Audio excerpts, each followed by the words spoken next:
Et dans le dossier, ce soir, des milliers de pannes chez Peugeot. Et regardez, c'est même en une de l'Avenir aujourd'hui. Des milliers de propriétaires de Peugeot, de DS, de Citroën sont victimes de pannes. Des pannes qui n'ont rien à voir avec le hasard ou à la malchance. C'est un véritable problème de moteur. Le moteur, le fameux PureTech, pourtant élu 4 fois moteur de l'année. Et le pire, c'est qu'on ne veut pas toujours les rembourser. On voit ça avec Valérie Mailly. D'étranges incidents mécaniques sont arrivés à ces 4 automobilistes. Ils ne se connaissent pas, pourtant, leurs discours sont très semblables. Un voyant lumineux au tableau de bord qui nous indiquait manque de pression d'huile, stopper. Là, le problème était beaucoup plus grave car en fait, la voiture perdait de la puissance dans les montées sur l'autoroute. La courroie avait un défaut, quoi. Donc il fallait absolument la changer, que de toute façon, je ne restais qu'une chose, c'était de casser le moteur. Avec cette voiture, on a changé 4 fois le moteur. Ces 4 témoins ont en fait dans leur voiture le même moteur, le PureTech. Ils se retrouvent sous le capot de certains modèles de chez Peugeot, Opel, Citroën et DS, les marques du groupe Stellantis. L'une des faiblesses de ce moteur, c'est sa courroie de distribution. Elle baigne dans l'huile, elle finit par se craqueler et se décomposer. Des particules de caoutchouc se baladent dans le moteur et engendrent des pannes. Les marques connaissent bien ces défauts. Elles prennent en charge les réparations, mais pas toujours à 100%. Parfois même, elles refusent d'intervenir. Il y a vraiment le fait de se sentir trompé en tant que consommateur. Et puis, il y a le sentiment d'impuissance parce qu'on est face à un très grand groupe que pour le moment, nous n'avons pas eu gain de cause et on a difficile à trouver un interlocuteur.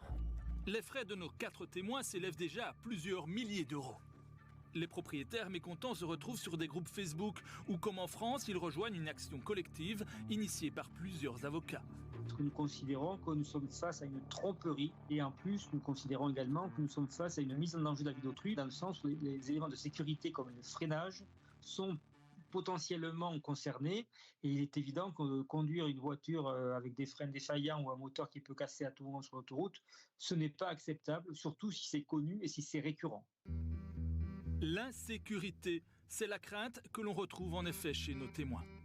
En étant sur l'autoroute, nous aurions pu avoir un grave accident avec quelqu'un qui aurait pu nous rentrer dedans vu que nous sommes passés de 120 à 60 km/h en l'espace de quelques secondes. Je ne me suis jamais sentie en sécurité avec cette voiture. Malgré tout, les ventes de ce moteur se poursuivent. Sa mauvaise réputation n'est abordée que si le client pose des questions. Je disais qu'il y avait des soucis avec certains moteurs. Avant de vente, oui. La courroie est toujours dans l'huile, si c'est votre question. La courroie est travaillée.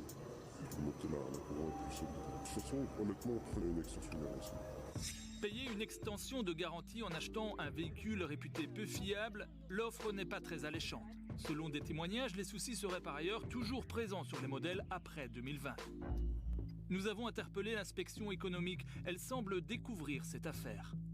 L'inspection économique du SPF Économie interrogera ses homologues européens pour savoir s'ils ont des enquêtes en cours.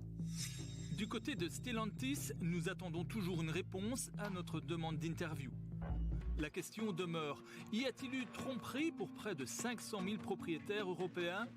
De probables procès le détermineront un jour. Ah ben, ça fout la trouille. Carlo, on a une petite question pour vous, Robin. Parce que souvent, quand on parle de voiture, Robin, on parle plutôt à Papy Carlo. Mais c'est à vous qu'on va s'adresser. Tonton Carlo revient après. Oui. Il arrive.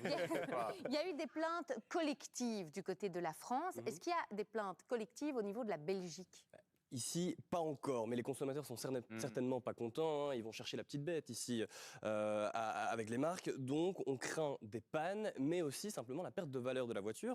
Alors, il y a des groupes Facebook qui se mettent en place de consommateurs qui sont mécontents, mais on a aussi des cagnottes de soutien pour de plus en plus faire entendre nos voix. Et du côté d'Alexia Bertrand, qui est la secrétaire d'État à la protection du consommateur, là, on n'a pas de réelle mesure officielle qui a été prise. On l'a dit dans le sujet, ils ont contacté l'inspection économique qui, elle, va voir avec... Qui avait l'air de débarquer, c'est quand même très surprenant. Ils viennent de le faire, ils ont vraiment pris contact il y a très peu de temps. Et puis ce qu'ils vont faire, ils n'ont pas encore fait, c'est prendre contact directement avec Stellantis pour vraiment discuter du problème et trouver des solutions. Mais donc c'est une affaire en construction. Et on ne vous révélera pas le nom de la personne autour de la table qui a récemment acheté un véhicule Stellantis avec un moteur PureTech. Et qui vient discrètement pendant le sujet de contacter son concessionnaire en disant « on doit se parler 2 minutes ». Et que mon entretien n'est que le 26 décembre. Pendant ce temps-là, parlons un petit peu de cette marque Je peux terminer qui passe mon pour mail. l'instant entre les mailles du filet, je vous en prie, c'est une question d'urgence. Toyota, ils ont des accointances avec Stellantis, avec Peugeot, avec Citroën. Est-ce qu'ils sont concernés par le problème ou Ils pas? sont très peu concernés sur un véhicule particulièrement, un utilitaire qui ressemble à une Citroën Berlingo, le voilà sous vos yeux ébahis. Alors cette voiture-là a le 1,2 litre PureTech, machin chouette. Et quand je demande à Toyota, je vais dire la réponse elle est très très longue. Nous ne pouvons pas répondre à ce stade malheureusement. Ça c'est Toyota qui me le dit. Par contre, j'ai fait une petite enquête de terrain chez les concessionnaires. Il y en a un qui m'a dit je les vends pas ceux-là. Je les vends pas. Ah. Et un autre m'a dit il y a des manuels techniques qui circulent parce qu'il y a des trucs à faire en maintenance pour éviter que le truc arrive. Je peux vous dire un truc, Carlo? Plus qu'un quart d'heure, ça va tenir. Ça va tenir.